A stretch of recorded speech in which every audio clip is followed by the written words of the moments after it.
Pues vean, dice El Mundo en su portada, Raúl Morodo, el comisionista del petróleo disfrazado de embajador, admite ante la Audiencia Nacional que cobró de la empresa venezolana de petróleos PDVSA mediante operaciones simuladas, o sea, trabajos que no se realizaron en ningún caso, pero él cobraba unas comisiones. ¿Para quién iban esas comisiones? Era el hombre de Zapatero en la Embajada de España en Caracas, fue el embajador de Zapatero en Caracas, Raúl Morodo. Bueno, pues al final ha llegado a un acuerdo con la Fiscalía para solamente aceptar 10 meses de cárcel y pagar 1,4 millones de euros. Luego comentaremos el contraste entre el acuerdo con este señor por parte de la Fiscalía y los obstáculos a llegar a un acuerdo también, como propuso el abogado defensor del novio de Ayuso. A este se lo negaron, ese mismo acuerdo. ¿Qué pasa? Que había que airear el escándalo hasta las últimas consecuencias. Aquí lo que quieren es cerrarlo cuanto antes, no va a ser que salga petróleo efectivamente del asunto. A ver, María Alonso, cuéntanos. Antonio, tras 5 años de investigación desde que fue detenido en 2019, el ex embajador de España en Caracas, Raúl Morodo, y mano derecha de José Luis Rodríguez Zapatero, ha admitido hoy que defraudó a Hacienda. Raúl Morodo Leoncio viene acusado de un delito contra la Hacienda Pública, solicitando al Ministerio Fiscal la pena de 10 meses de prisión, 88.355 euros de multa con 9 meses de arresto en caso de impago y la pérdida de obtener derechos y subvenciones fiscales durante 3 años. ¿Se declara culpable de este delito y se conforma a cumplir las penas señaladas? Sí, señor presidente. Bueno, así como acaban de escuchar, ha reconocido Raúl Morodo, mano derecha de Zapatero, haber ocultado a Hacienda 4,5 millones de euros procedentes de las mordidas de la petrolera venezolana estatal en los años 2013 y 2014. Morodo ha pactado 10 meses de prisión y el pago de 1,5 millones de euros para evitar entrar en la cárcel. Pero, ¿qué es PDVSA? Bueno, para el que no lo sepa, es la petrolera estatal venezolana del régimen de Maduro, y Raúl Morodo ha reconocido que cobró mordidas de PDVSA. Pero ¿cuándo ocurrió todo esto? Bueno, pues hay que remontarse al año 2007. Por aquella fecha, Raúl Morodo, que por cierto no tiene carrera como diplomático, pero bueno, poco importó, porque fue destinado en Caracas como embajador de España durante el primer gobierno de José Luis Rodríguez Zapatero. Pues bien, su hijo, este que tienen aquí, Alejo Morodo, utilizó las relaciones entabladas por su padre con altos cargos de Venezuela para iniciar una relación contractual con la petrolera pública venezolana, con PDVSA. Ese trabajo se desarrolló durante 7 años, desde 2007 hasta 2014, y durante esos años su hijo habría ganado un total de 6,6 millones de euros.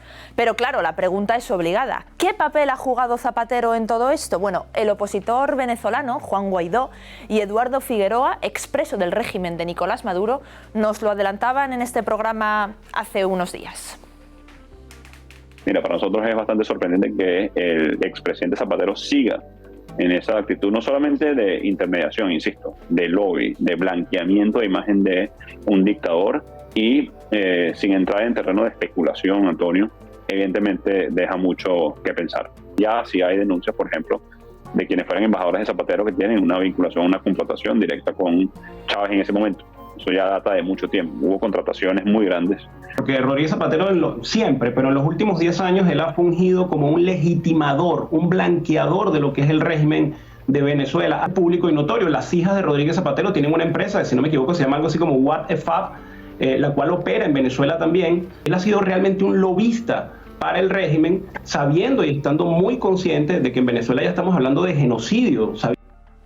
¿Y qué hay detrás del caso Morodo? Eso se preguntaba esta misma mañana nuestro compañero y director de Herrera en COPE, Carlos Herrera. Escuchen su reflexión. Para reconocer que había cobrado varios millones de euros. Está por establecer esa cantidad, entre 4,5 o 35, que dicen algunos, de PDVSA. ¿Qué es PDVSA? Petróleos de Venezuela, cuando era embajador allá. ¿Para qué cobraba ese dinero? Bueno, supuestamente por unas asesorías que eran ficticias y que enriquecían a la familia. Va a tener que responder ante los tribunales Pero algunos se malician. Oiga, ¿ese dinero que no se declaraba era para él o realmente era una forma de ser un lobista de las actividades que luego ha tenido Rodríguez Zapatero en Venezuela?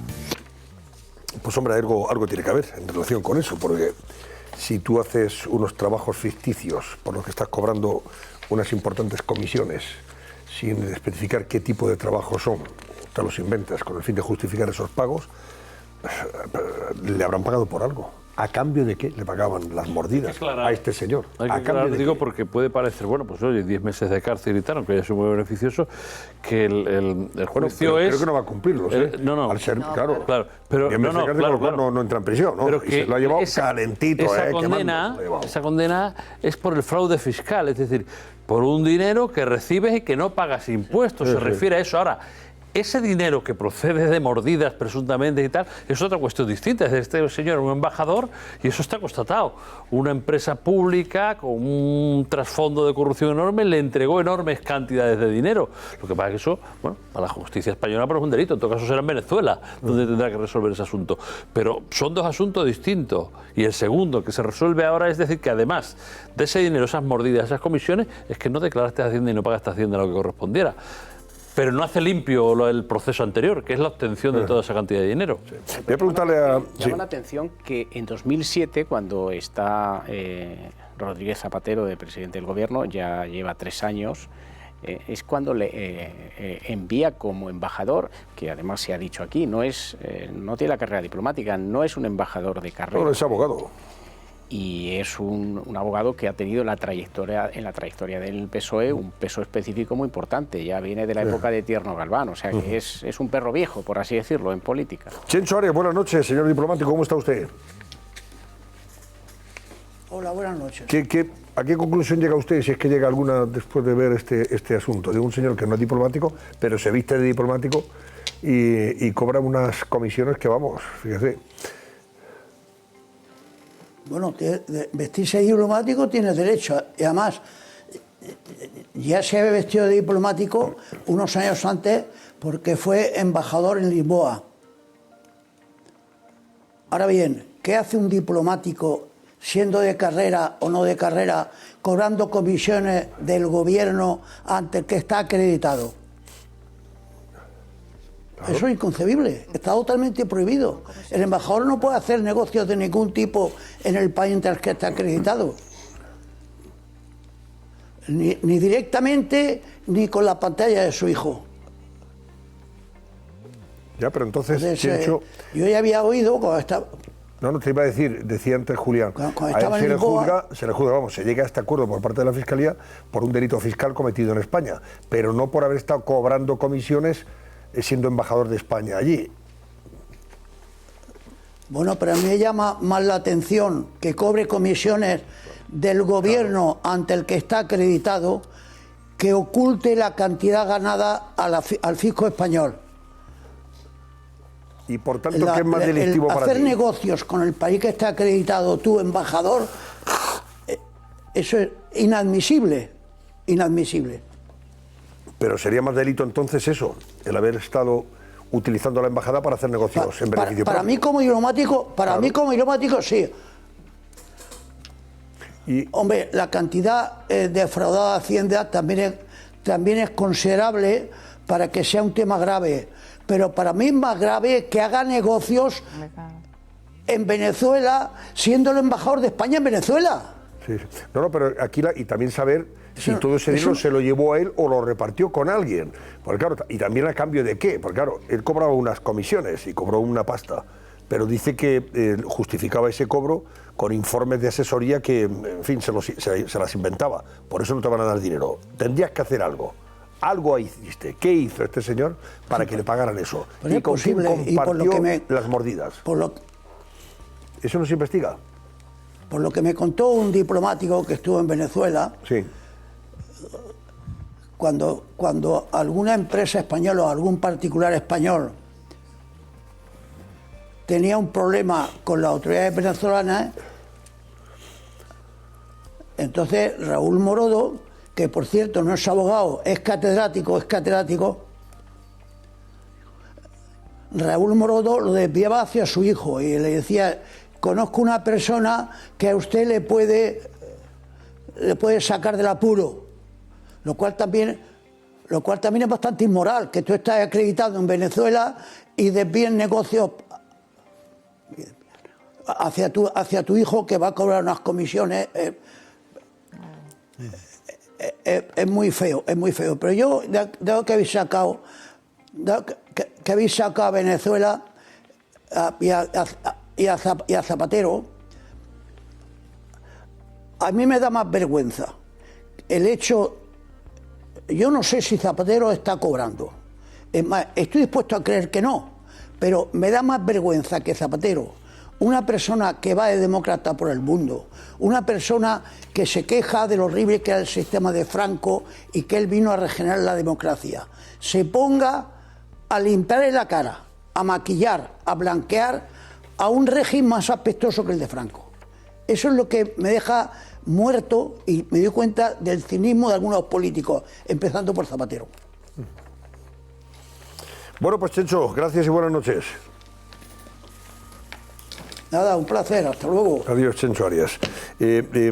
Todo esto del Seagate, como se le ha dado en llamar, el caso de la vicepresidenta de Maduro y el viaje, ha puesto de manifiesto a través de las grabaciones e informes de la UCO que el gobierno mintió de una forma descarada cuando llegó a España, cuando hizo ese viaje. Primero porque Sánchez lo conocía.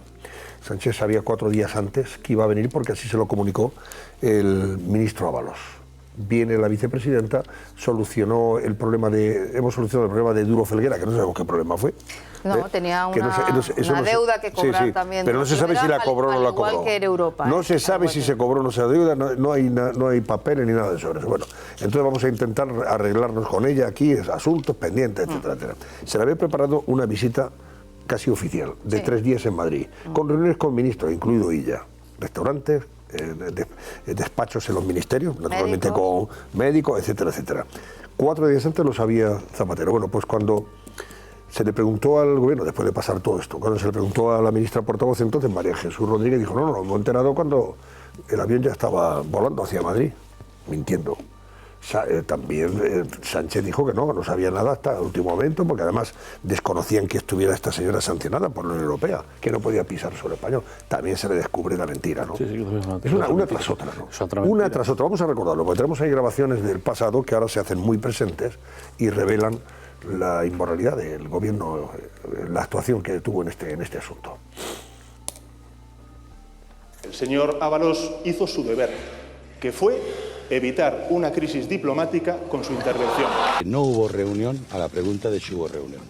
Efectivamente, estaba de tránsito y a instancias del ministro de Turismo me pidió si me importaba que le saludara. Hizo una gestión diplomática para reiterarle a la señora Rodríguez que no podía entrar en territorio español, como finalmente así ocurrió. La única instrucción que se da a la policía es que cumpla la ley, y en ese caso cumplió la ley, no permitiendo que la vicepresidenta, rigiendo una prohibición, entrara en el espacio Schengen. Hubo una parada técnica por propio, si me permiten, descanso también del personal del avión que llevaba a la vicepresidenta Delcy, pero lógicamente aquí no hubo ninguna reunión.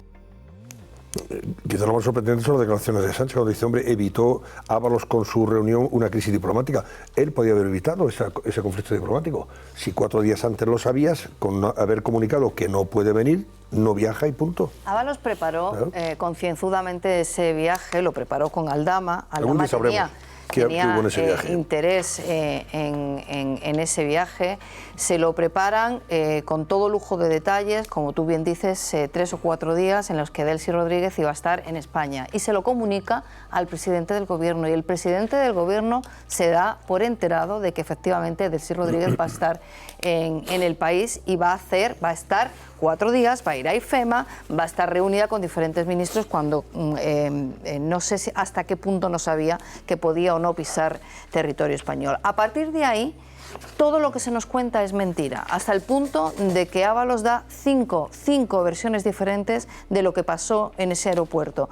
Desde la versión primaria, que era He estado apenas media hora con Delcy Rodríguez, hasta la que más tarde se supo en el que la reunión se había prolongado durante horas.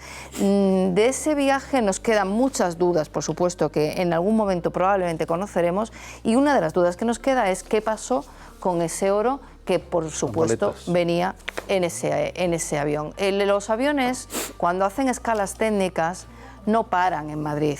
Los aviones que vienen de Latinoamérica para una escala técnica paran en Canarias para seguir luego camino, si es que iba a ser una escala técnica, para repostar o para que descansara el personal o para lo que sea, paran en Canarias porque les pilla en el plan de vuelo, no les pilla a Madrid. Con lo cual es mentira tras mentira, incluido lo de las famosas maletas, el oro que se iba a fundir y a dónde iba ese oro y qué pasó ahí. Yo creo que algún día sabremos qué ocurrió, pero lo que sí sabemos seguro es que el presidente del gobierno mintió en sede parlamentaria. Sí, y que evidentemente ese viaje comportaba otro tipo de negociaciones o de relaciones que, como dices, no conocemos, pero que no pueden ser buenas cuando nos hacen públicas, eso es evidente.